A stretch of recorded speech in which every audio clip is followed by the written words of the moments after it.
The loved ones of both victims expressed how their lives were changed after the horrific murder of Lisa Story and 11-year-old Robin Cornell. Earlier today, I was speaking with Jan Cornell, Robin's mother, and she told me despite her grief, she knew she had to continue to fight for justice.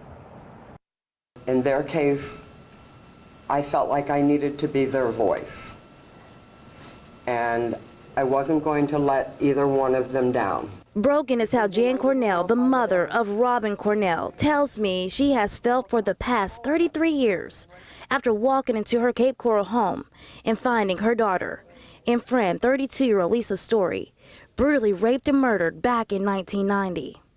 I wasn't there that night to save either one of them, or at least hope one could get away. But for 33 years, I was not going to let them down. 33 years of pain and suffering for the victims' loved ones. 33 years of countless hours from the Cape Coral Police Department and the state attorney's office, piecing together what happened that early morning back in the 90s.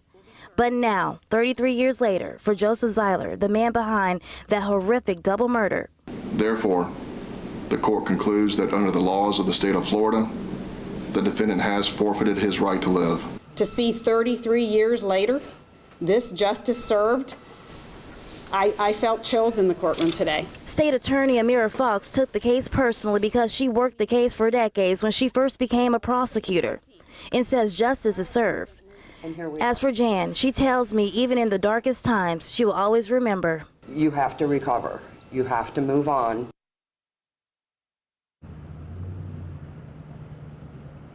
Now, we did see defense attorney Kevin Shirley coming out of court today, and he did say Joseph Zieler will appeal.